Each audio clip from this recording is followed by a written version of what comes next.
Charlton showed their resilience there, but Bradford are very much the informed team, and I'm sure that they can win down in London. 2 league wins last week, including this one at Huddersfield Town, revealed just how far City have come in a few months. Stuart McCall, the scorer of that goal. Out of the tragedy has come something great. They're top of the 2nd division now, and marvellous, going well. Brian Mitchell knocking in the 2nd goal for a 2-1 victory. And as you say, Jim, I think the whole of the country wants to see Bradford. Well,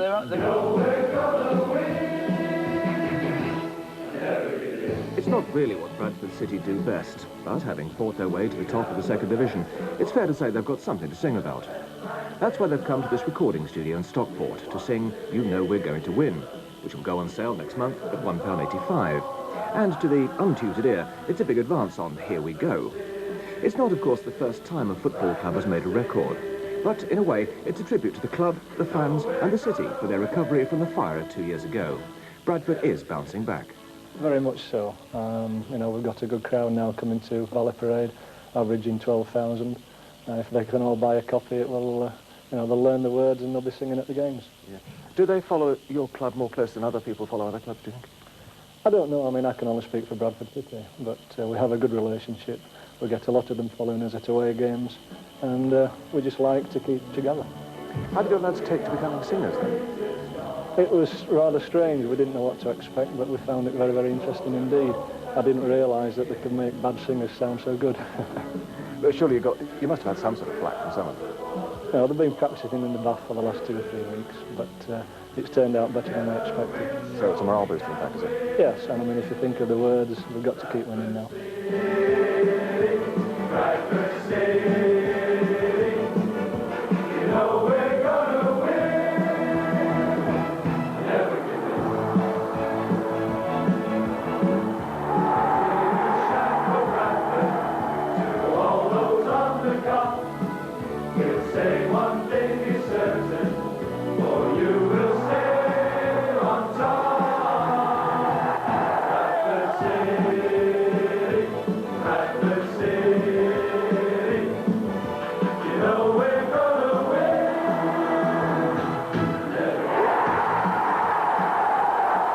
On the other.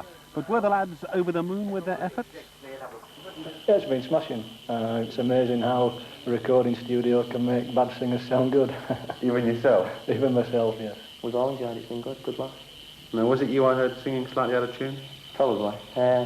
We tried a bit of recording it back the other day and it was me out of tune then, so it probably wasn't there. Now, you're at the top. Are you going to stay there as the song says?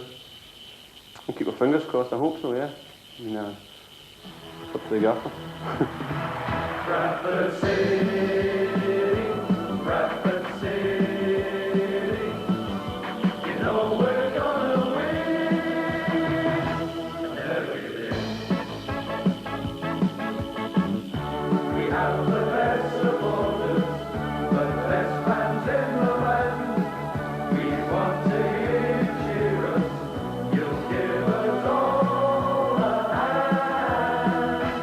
Bradford City, Bradford City, you know we're gonna win. Never give in. Okay, that's Bradford. That's all. Dave Evans. Joseph appealed for a free kick, but referee Ray Lewis had played the advantage. Lee Palin's free kick gave Bradford skipper Stuart McCall a chance to show his skill that Gary Westwood saved.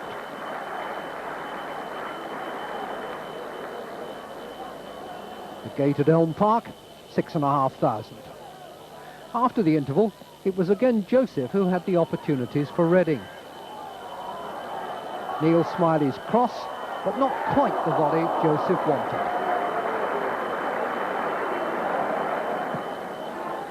A long ball to chase and battle for. But disappointment once more.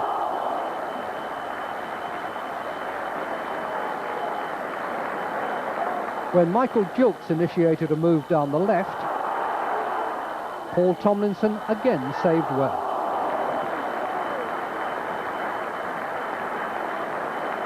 Late in the game, Mark Ellis showed his pace and trickery, but two teams with most of the second division between them couldn't produce a Littlewood's goal to divide them. So a 0-0 scoreline means a replay at Valley Parade.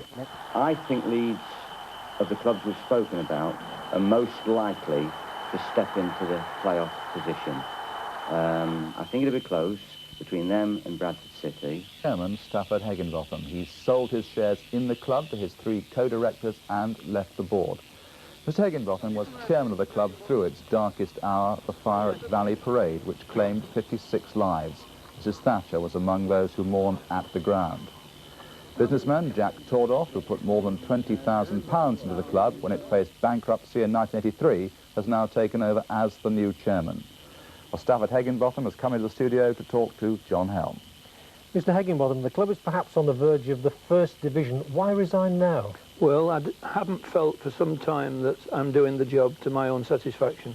I'm not able to keep social appointments for the club and selling the club around the city because I'm not well enough to do so.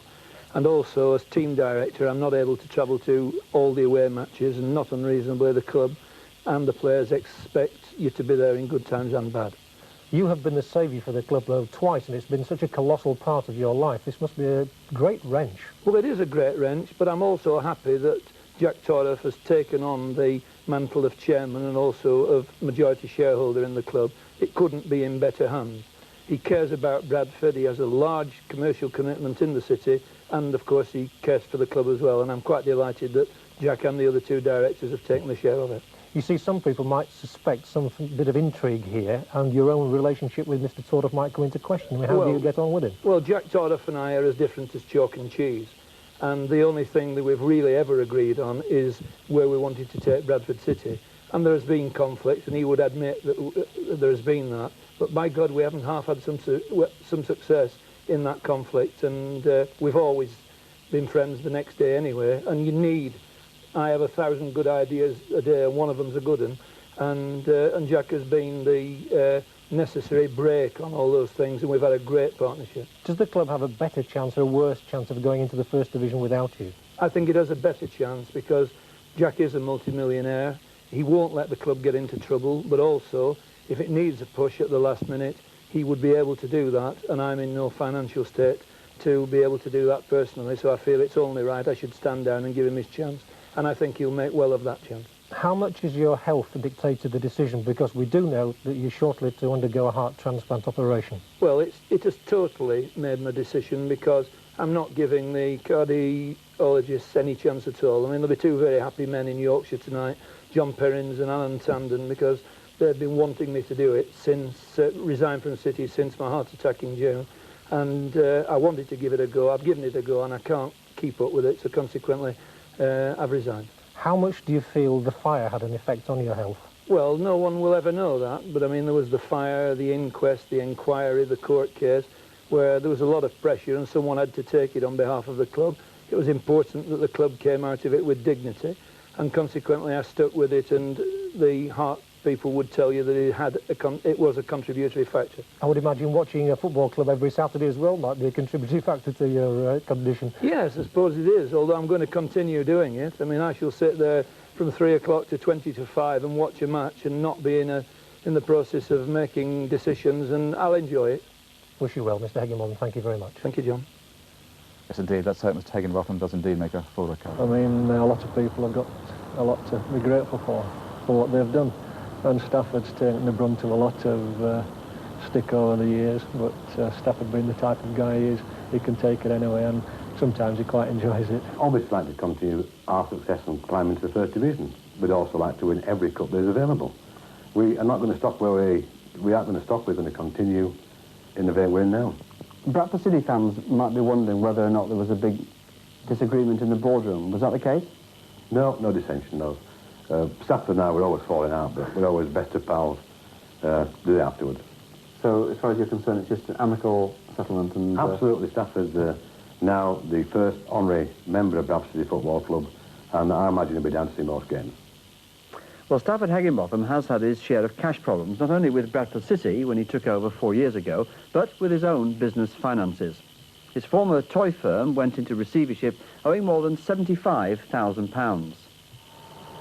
But in May of 1985, the money problems paled into insignificance as the tragic fire killed 55 people, injured many more, and destroyed the old West Stand. It was a tragedy that devastated the whole country, but none felt it worse than the Bradford chairman. It's a very, very sad and tragic day. I'm 52. Dear people to this club lie dead. I can take nothing away from that, or would want to do. At the memorial service, the players and the board were among the mourners, and staff at Higginbotham read one of the lessons.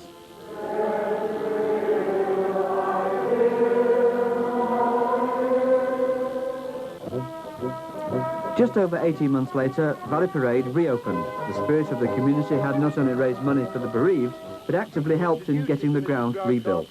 Stafford was there to see the beginning of a new era for the club he devoted much of his life to. The new West Stand, he insisted, was as much a memorial to those who'd suffered as a new beginning for Bradford City. On the field, Bradford began a comeback. In the celebration game, they beat an England 11 2-1, and since then, they've gone from strength to strength. Stafford, why have you resigned then? Well, I'm not doing the job, Harry, to my own satisfaction. My health has prevented me from doing the job as chairman and as team director to my own satisfaction for a number of months, and I've decided that it's time that I stepped on one side and allowed Jack Tordoff to take up where I've left off. You've been through a great deal, though, during the course of the last 4 years, more than any other football chairman, I suspect, in history. Does it not grate with you to a certain extent that you're giving up now on the threshold of something big? No, it doesn't, because the club is being passed to the man who will carry it forward. Jack Tordoff is a multi-millionaire. He cares about Bradford. He has a great commercial commitment to the city, and he cares about the club. And it couldn't be in better hands now that I've had to give it up. What about the stutterings of the recent last few matches? Are you still convinced that Bradford City can go up? Oh, yes, they are only stutterings. I mean, we have the best squad of players, arguably, that the club has ever had in its history. They will be well motivated by the new young management team of Terry Dolan and Stan Turnant. The board will keep a watchful eye on expense, and we'll see that the club never ever again gets into the problems as 1983. And I can go away resting for sure that Bradford City is in good hands. Just looking back to the fire tragedy, did you not feel like giving it all up straight after that event? I mean, many people perhaps would have done. Well, I don't think I did, because there was nowhere to go. Someone had to lead the club back to the security it now enjoys, and I was chairman of that.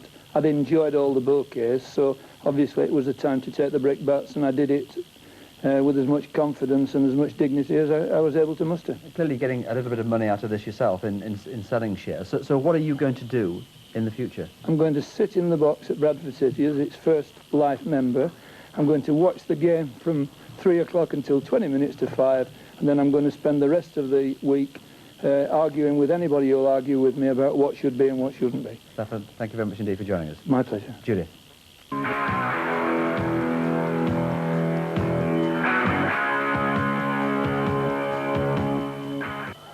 Up until Christmas, Bradford City were beating just about everyone. Newcastle United here. Since then, it's gone all wrong. They've dropped down the league and missed out of Littlewood's Cup action as well. But tomorrow could mark a change for their manager. Yes, it's 12 months to the day tomorrow that I was officially appointed as manager. It's been an interesting 12 months. It's been a very good 12 months, let's be honest, generally speaking, hasn't it? Yeah, we can't complain at all. We've got to the quarter-final of 2 cups. We're in the top 6 or 7 of the league, and we've still a lot to play for. But things have gone wrong over the last month or so. Normally you can expect 2 or 3 players to occasionally have an off day. Definitely on, by the way. Able by 6 points, and Leeds bang in form, having won 8 of their last 10 league games. Billy Bremner knows what's required. We've been through it all ourselves, and now you start looking to the end of the season and saying, and now people get a little bit uptight because they know the importance of every game, and hopefully the little bit of experience we had last year going through this particular phase of the season, we're in probably exactly the same position.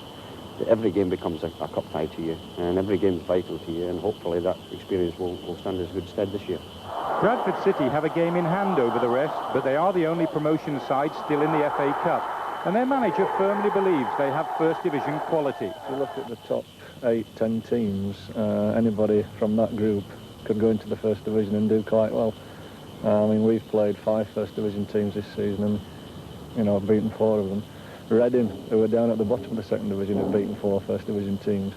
So, I mean, As I've said before, apart from the top 6 or 7 in the First Division, I don't think you've anything to be afraid of if you get into the First Division. They're in goal-scoring action. Poor Pompey, but now he's settling in nicely in Bradford.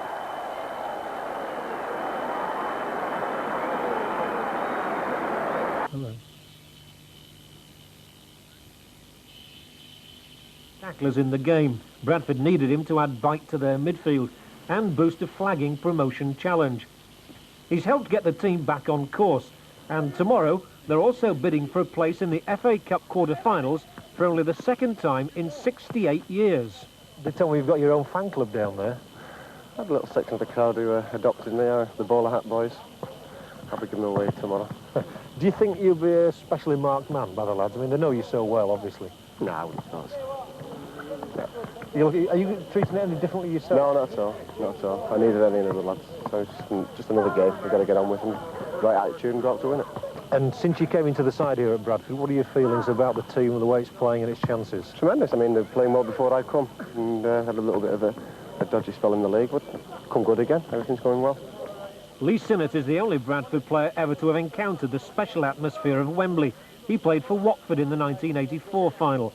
But City's man in form is John Hendry, who hit the first hat-trick of his career against Oldham last week. Yeah, I mean, let's say things have changed well since, I think, funnily enough, it was the cup game against Wales. Things started to change for me. I scored in that game, then from then I've not looked back. Another hat-trick could do nicely. Oh, it'd be lovely, wouldn't it? Do the boys actually think about the chance of going to Wembley? No, not at all. We just take one game at a time. And the closer we get, I mean, obviously, if you start thinking about it then. A bad miss just before half-time. Another Huddersfield raid now. Simon Trevitt's cross is eventually parried by Tomlinson, and Sinnott clears off the line for City. City have a reputation for being a second-half team. Not this time. Right at the start of the second half, they were caught cold. The damage was done by Graham Mitchell. He gets the ball now and takes on the City defence. Good confidence here, and a goal now looks on. The best is yet to come. A lovely cross, a dummy there. The first shot is parried, but Banks says, thank you very much.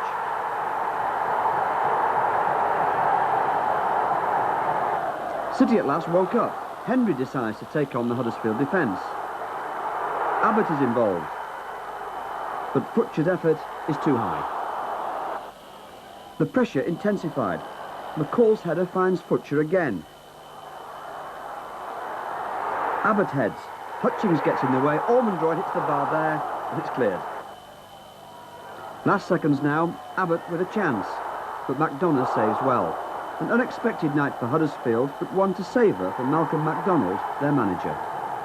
I thought first half that we had total control of the game, which was good. But at half time, I realised that they were really going to put us under pressure around our box. But we coped with it very well. Jim McDonough has got to deserve a mention. Our goalkeeper, he's pulled off 3 or 4 tremendous saves with things with a lot of heads and boots flying about him. On the performance that we've had tonight, such as we've had tonight, I think it unfair, perhaps, that I have singled out any individual. They should all come in for praise.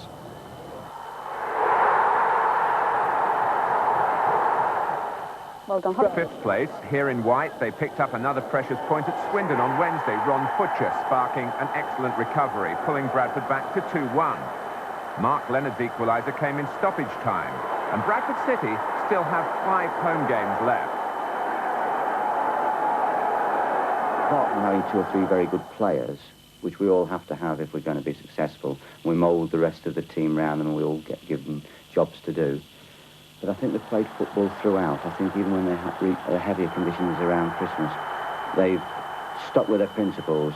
They haven't relied on the negative aspect of pushing out, pressing, whatever they call it, the offside business, which still 1 or 2 clubs are persisting in, and in the top league. Bradford City have played a good style of football throughout the season. I think they've got a good run in, and I think they could creep in. To their early season. I thought City played with a touch of their old style on Saturday, and almost immediately Ron Futcher brought a stunning reflex save from Tony Norman, in my book the best keeper in Division 2, and the man who kept this invasion at bay. Here's a lovely Bradford City raid to prove the point. Ian Ormondroyd starts it off. Sticks, as they call him, had a great day on Saturday. McCall takes it on, and it was a pity that the end product wasn't quite fitting the build-up.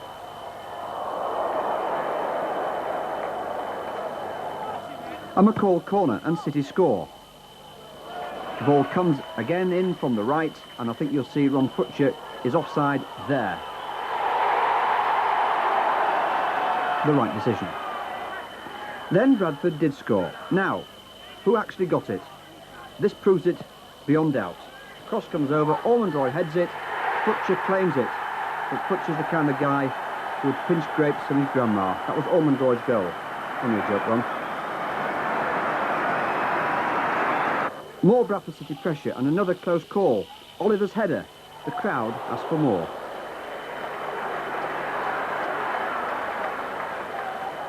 Only Peter Barnes really caused the home team problems, and Hull were upset with this offside decision. It was really very close, was that?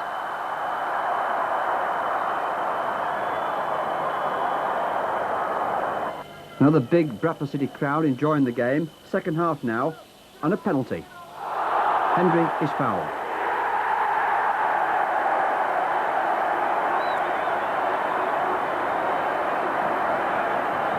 And a chance for Ron Futcher, who really did have a good game, to score from the penalty spot. You can have that one, Ron. And just to show how confident our second cameraman was, look at this angle. Had he put it the other side, we'd have missed that one. Well, Bradford City are looking very good at the moment. They're in 5th place, and if they win all their remaining 5 games, they'll go up. No doubt about it, along with Millwall. So very much in contention there for the 1st Division. His position is beginning to look a trifle fragile. Vision last night with an emphatic home victory over Reading. John Helm reports. On a perfect night for football, City's regular attenders had been joined by a man who'd flown 12,000 miles to be with them.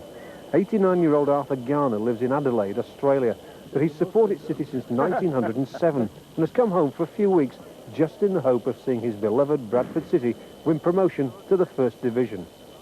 Looking at the ground now, what do you remember from the old days? Because, I mean, you've been supporting them, what, 80 years, have you? In 1907, I think, the first match I saw here. That's incredible. It is.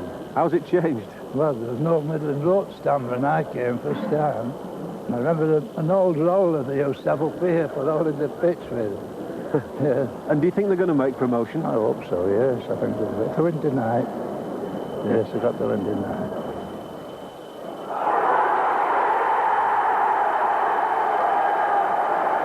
No help was needed for Bradford's second. Stuart McCall's beautifully timed pass sent John Hendry sprinting away, and the finishing shot nearly took the net out of the ground. This was an inspired spell for City, and the third goal had a touch of the anything you can do, I can do better about it. This time McCall cut in from the left, swerved round a defender, and then unleashed a shot that flew into the far corner. It just had to be Bradford's night when a black cat ran in front of them, and sure enough, at the final whistle, it was 3-0. The crowd went home happy, especially their longest-travelling fan. So, since you came back, you've not seen them lose, have you? No. Keep it up now. I've got tickets for the last 2 matches. That's Leicester and Ipswich. Yes. And do you think they'll go as one of the top 2? Or Top 2, yes. None of this messing about with playoffs? No, no playoffs. So then your trip will have been worthwhile? It will. Been beautiful. They demolished Reading in a 14-minute goal-scoring spree that took them to 2nd place in Division 2. And they treated a 14,000 crowd to some real-class football. There's a growing confidence in the people of Bradford these days, and their soccer team seems a focal point for their hopes. Their side reflects a struggle to get back to the good times after a series of setbacks. They were rewarded with an opening goal when Reading keeper Steve Thomas fumbled the ball from a corner and Ron Futcher pounced on it. 6 minutes later, a goal of real class from John Hendry. Just watch this.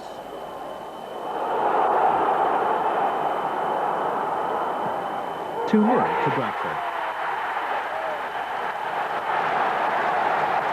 City made sure of the points just before the break.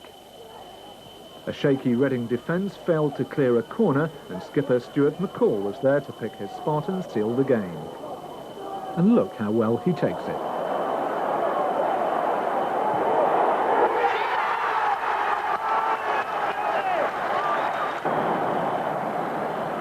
City were now in overdrive, but relaxed enough to play the sort of football that even invincible Liverpool would be proud of.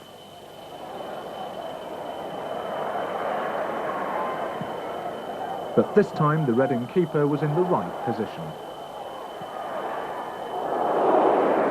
City had won the game by half-time and the crowd knew it.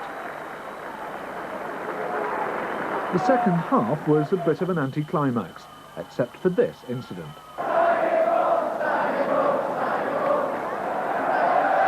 Let's hope for City's sake that Black Cats are lucky and that the scoring knack doesn't leave them. The fans are sure it's their year and the players are grateful, as Harry found out after the game. That's right. I mean, I think sometimes the fans can play a part in it. If they get behind us, I mean, we'll do our stuff. I mean, as long as they don't get too confident. But sometimes they are apprehensive, yeah. The second goal was an absolute beauty. Now, there was a guy sitting next to me in the stand who said, John Henry's not doing very much. Well, that's what I say to Stan. I mean, the first 20 minutes, I mean, everything was played into there, and I wasn't much of a look in. And then I think it was one of the first through balls I got, and it landed nicely for me. I nodded it on, and bang, it was in. But it was a very sweet shot, was that? That must have given you a bit of satisfaction. I was delighted with that, yeah, it was brilliant. Now, let's talk about the third goal, because that was a little gem, wasn't it? Yeah, I say it's not like me. They usually finish over at stand, actually. You know, little ball boys are usually running around after it. But yeah, I enjoyed it because I think it'd have been 0-0. I probably just hit it. But like you say, we're 2-0 up with a bit of confidence, and I tried to put it in, and thankfully it went in. Yeah.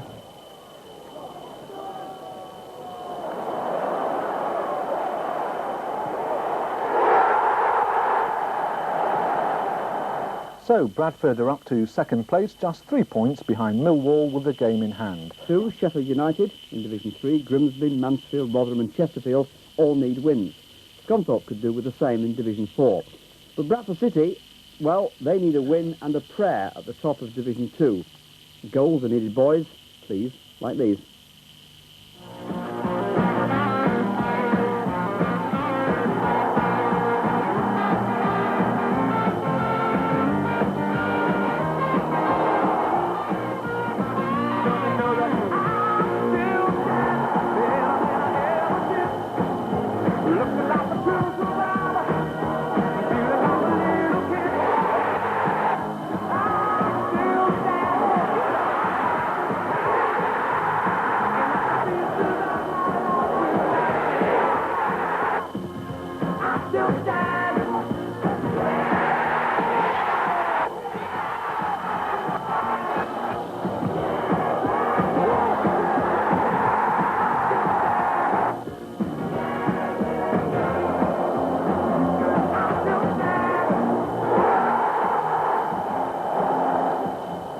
Watched that all night, couldn't you?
such luck.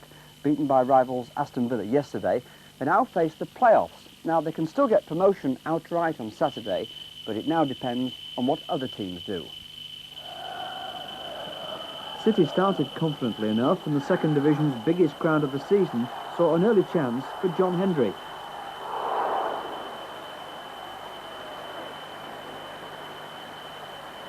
As expected, Villa, who had to win, pushed forward, but City's defence looked solid enough. It wasn't a dirty game, but there were one or two moments when the tension showed. Here's one coming up. Sims flattening Fulcher, and a booking for the Villa player. Quite right too.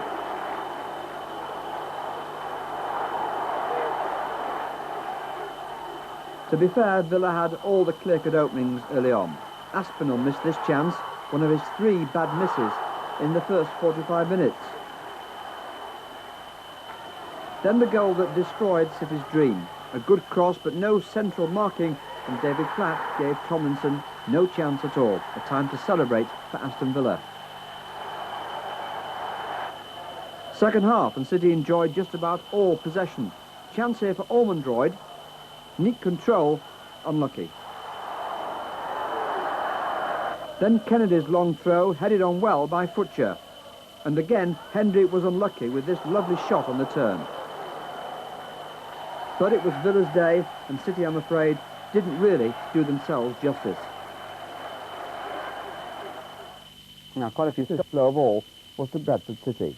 They took on Ipswich, and a win could have taken them straight into the first division for the first time in 66 years.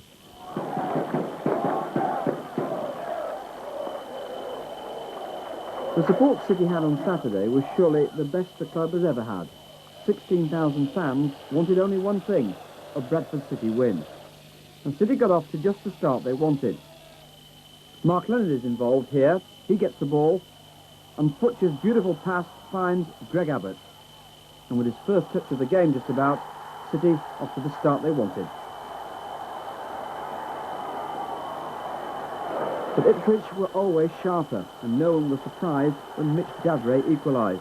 Thankfully, the cameras were at the other end. Then, to make matters worse, Ipswich scored again. Jason Dazelle this time.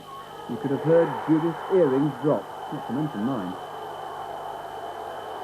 But coming up, the moment of the match from a quality player, Stuart McCall. No need to say anything.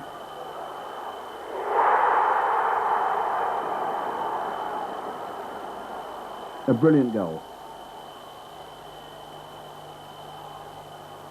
Second half, and the killer blow. A tragedy for City's Lee Sinnott. Don't be too hard on him. He's had a brilliant season for the club. But Milton scores, and it's paradise lost for City, I'm afraid.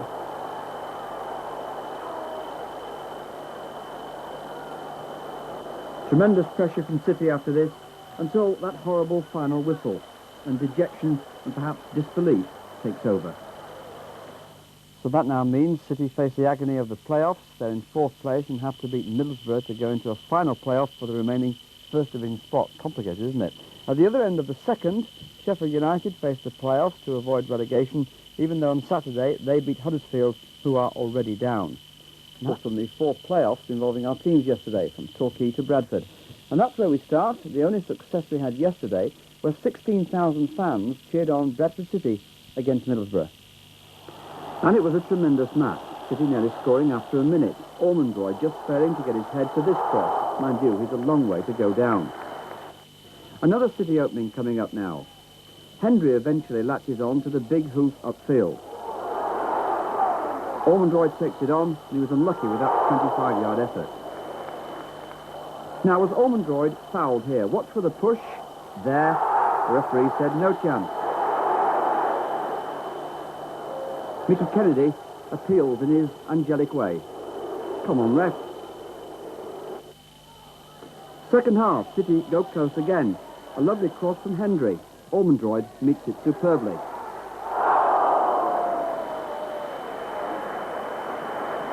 Time running out, but the deadlock was eventually broken. The first goal of the season, too, from Carl Goddard. What a time to score.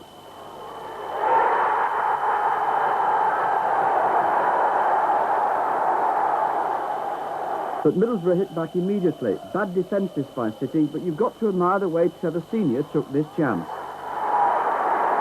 The player now landing in Bradford.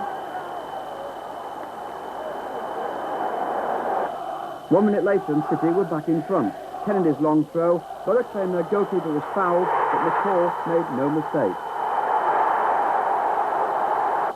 The nerves jangle now, especially when Lee Sinnott judged this lob over Tomlinson's head to perfection. It's a nice way of saying, what on earth is going on, lads? But a one-goal lead is all City need to get through to the finals after all. Bradford City holding a 2-1 lead as they approach the second leg. Our commentator, John Hell. There's a remarkable similarity between the achievements of these two clubs, and defeat for one of them will be a bitter blow this evening. Middlesbrough and Bradford have both overcome adversity on the tide of public support, and they've done it with two of the smallest squads in the second division. But Bruce Rioch has juggled with these names all season, and three of them, captain Tony Mowbray, fellow centre-back Gary Pallister and striker Bernie Slaven, have figured in all his selections. Colin Cooper is welcomed back in the number 3 shirt after serving a 2-match suspension, and his return means that Brian Laws drops to substitute. Bradford's manager Terry Dolan has had even fewer players at his disposal, and these 13 names represent the only professionals on his staff fit for tonight's match. Ian Ormonroyd, their beanpole striker, scored twice when Bradford won in the league at Ayresome Park in February, and his duel with Borough's giant Gary Pallister promises to be one of the vital factors in settling the issue once and for all. And tonight's referee is from Warrington, one of the most experienced officials in the Football League, Joe Worrell. There he is in the centre of the picture, looking very happy.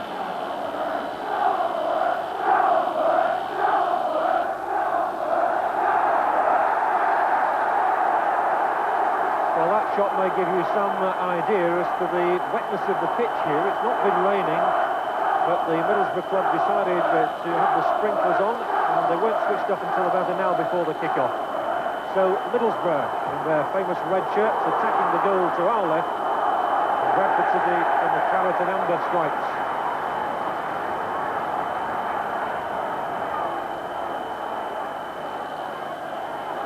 And it's been a week of great expectations up here at Ayresome Park. As Gary Hamilton is cut out by Greg Abbott. And a capacity crowd of 28,000 expected here. As Slaven turns that ball and Hamilton's cross, it's a teaser! In went Ripley, and Tomlinson's dive, I think, just put him off. But a promising start for Middlesbrough, and their fans gathered behind that goal.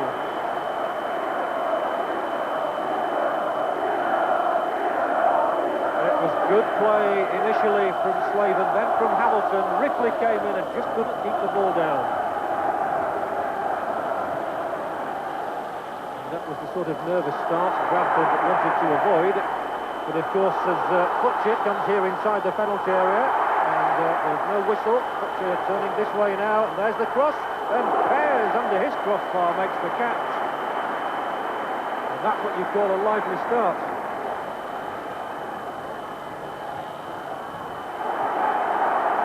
Hendry trying his luck down the right.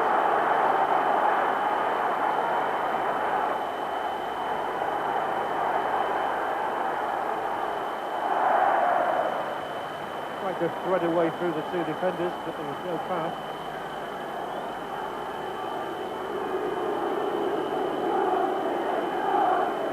And you can see the tension on the face of young Cooper. Chance now for Kennedy to get in across, and it's not a bad one, and Butcher! So close.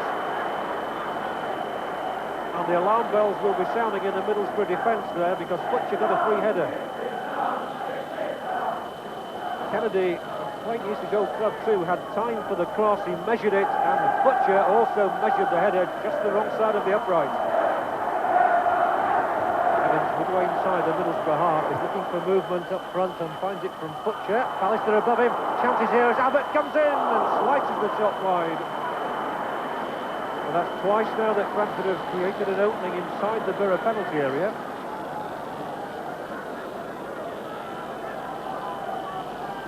And here is Abbott, loping forward, but looping the shot past the post.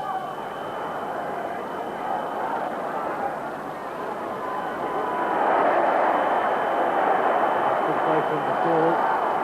Here's Goddard, scorer of Bradford's first goal in the first leg. Finding Butcher, there was a slip behind him from Pallister.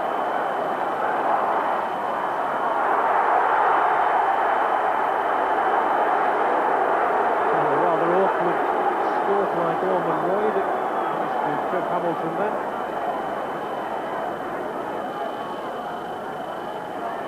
Which is why Mowbray takes the free kick for Biddle. And that'll be another free kick as well. This time it was Sinnott on Ripley.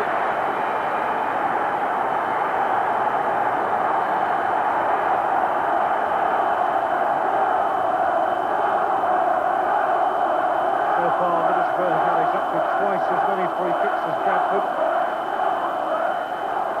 Only 6 in all in the first 25 minutes. Here it comes from Glover. Senior's header. Off the mark with the former Reading goal poacher. Showed how dangerous he was with the goal at Valley Parade. And he was up well there. And here is the ball crossed in. Senior getting up above everybody there, using his height well, but couldn't direct it. And that's the free kick against Oliver. Certainly whacked his man there in clearing the ball. Senior picks himself up.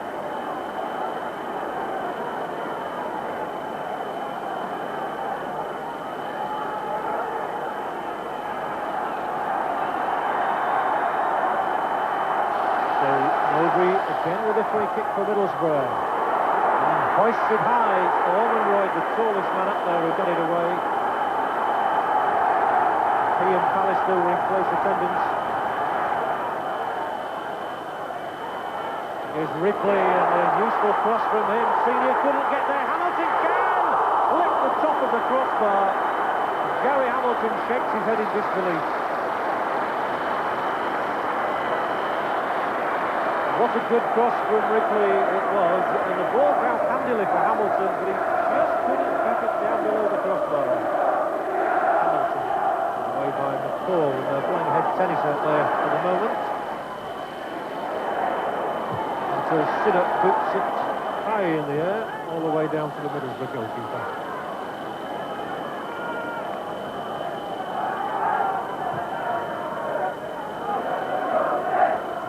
And Senior used his height well there, and a slip. And Ripley inside the area. Tomlinson, Slaven's there! Bernie Slaven scores for Middlesbrough. Jubilation for the Borough. And it was a disastrous slip in the Bradford City defence, which brings this tie level. And here's the slip by Sinnott.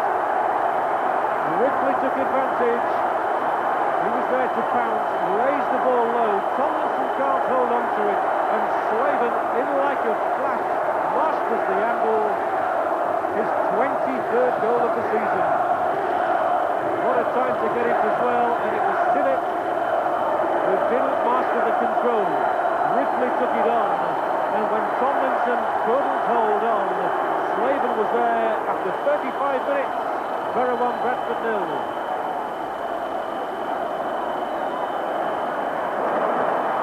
Slaven for Middlesbrough. Wins in field. Plays a good ball again out to Parkinson, who's seen a lot of it at the moment. He holds off Ormond Royd. To Glover. Nice little chip pass. And Cooper. And these are tortuous moments for Bradford as Cooper outside the area, drills it across. Slaven's up there again, and Tomlinson eventually dives on it. And Middlesbrough are really eager at this moment. And again, it was Bradford under the cosh as the ball was played in by Cooper. And with Tomlinson nowhere, he had to dive on it in the end. As the whistle has gone for half-time, with Bernie Slaven's goal separating the sides. And what a good signing this man has been since he came from Albion Rovers. His goal took Middlesbrough up last season, and he's got the only goal in the first half. And at half-time, it's Middlesbrough 1, Bradford City 0, and that means on aggregate, it's 2-2. The words of the managers are behind these players now. It's all down to what happens in the next 45 minutes.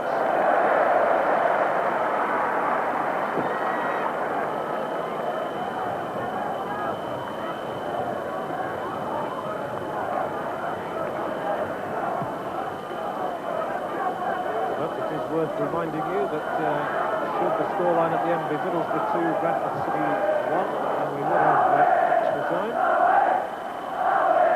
And of course, even at 1-0, there will be extra time, but Middlesbrough's goal with Bradford on Sunday would count double.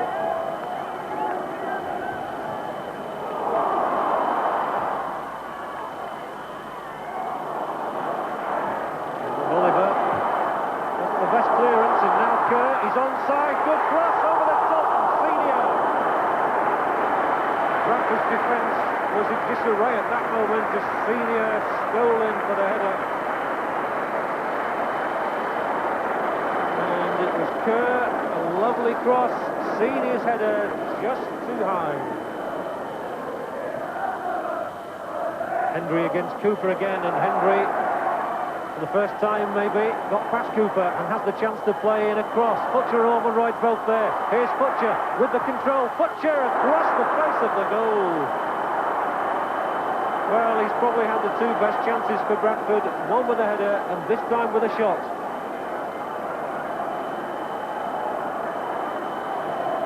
Well, I think a lot of people were waiting for a whistle. It didn't come. The angle was awkward for Butcher and he fairly blasted it across the net. Kerr does nicely to beat McCall. Now Hamilton, who's got a good shot on him if he can get one in from here. Yes, he can! A magnificent save by Tomlinson, and Hamilton is denied yet again. Well, Hamilton really can hit a ball from this sort of distance, right foot or left. This time it's the left foot, and it requires all Tomlinson's agility to keep it out. McCall, good ball played through by him. And the cross is useful, and it's Hendry's header, and Curtis' catch. He's not the tallest man on the field, but he got in a fierce enough header to stretch Pears, and it was a lovely cross. There's Hendry's header, and there's the save from Pears. Well, I think everybody would settle for a final blast on the whistle from the referee, and that's exactly what we get. Middlesbrough 1, Bradford City 0 after 90 minutes, and that single goal by Bernie Slaven means that we go into 30 minutes of extra time. Well, they've certainly had their money's worth. In fact, in 3 meetings between these sides before tonight, over 51,000 have watched matches between Bradford and Middlesbrough. So, 30 minutes to go. And a lot of people can hardly stand the tension.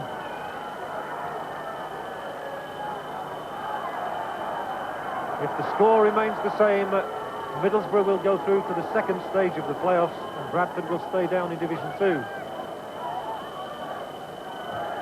But it's worth reminding you that if both sides should score in this period and Middlesbrough should win 2-1 on the night, then we'd have a penalty shootout. What a cruel way that would be for this match to be decided.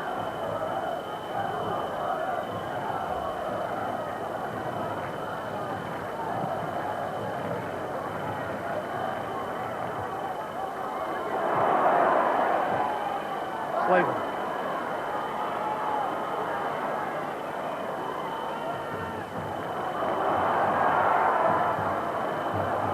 Now Glover.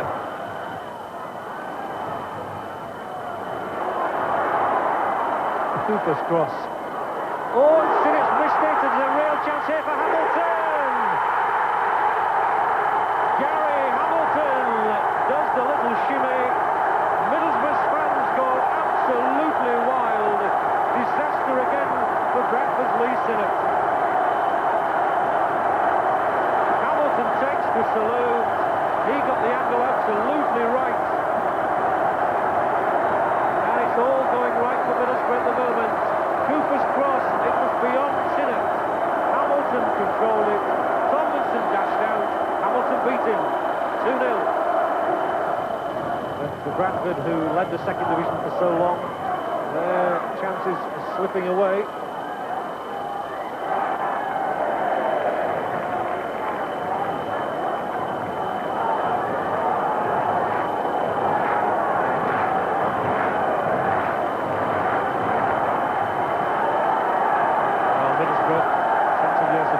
slowing things down in the last few moments.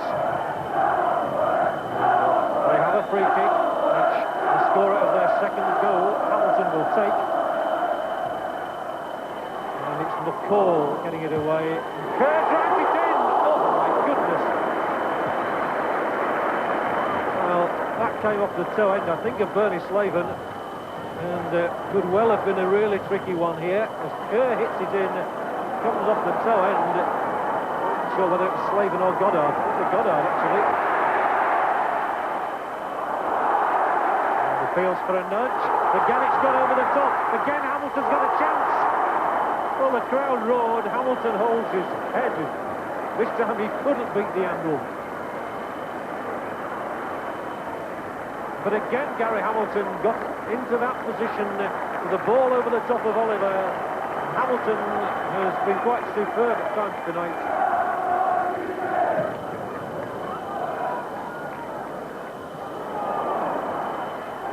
And Bradford once more are under pressure. The ball was laid for Senior, he didn't see it coming. Nothing wrong with McCall's challenge. Hamilton smacks it straight at Tomlinson. Sinnott puts it into the crowd. But Hamilton, for me, the man of the match.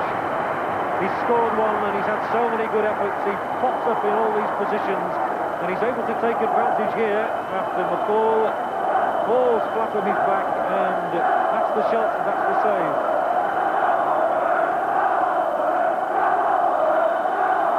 Well, Gary Hamilton here, 22 years of age, is one of the less heralded of Middlesbrough's young stars, but he's had a major impact on this match.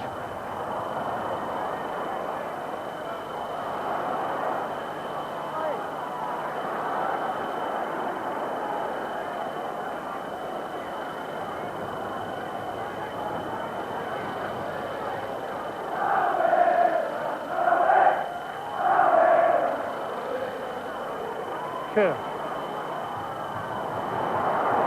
like a cavalry charge now as Bradford come out. Hendry will try and use his pace, and fine tackle from Dean Glover.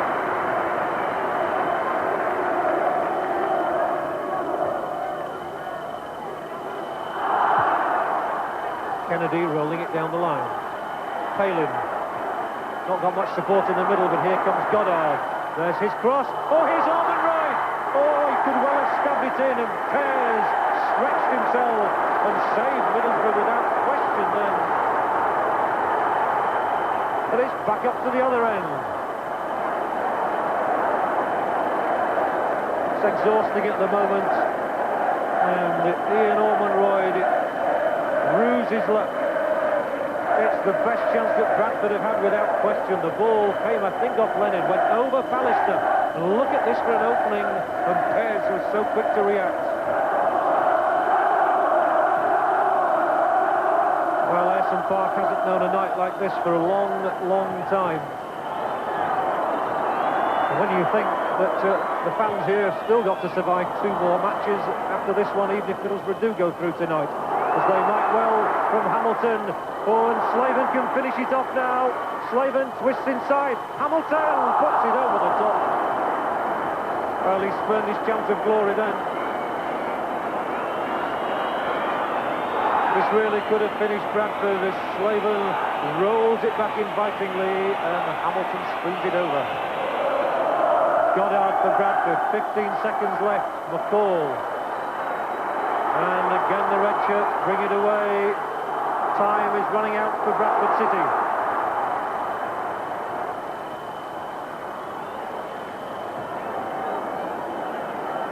And Bradford simply have to dispatch that ball upfield as quickly as possible. It's their only hope. And the referee blows the whistle.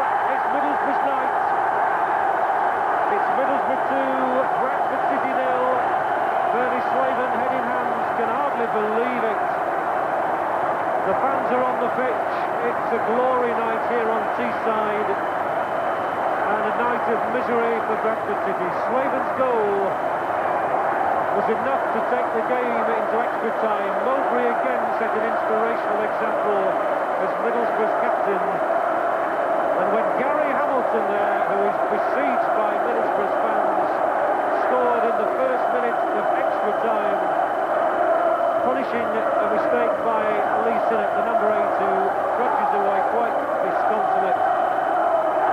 It turned into Middlesbrough's night of ecstasy and Bradford's night of despair.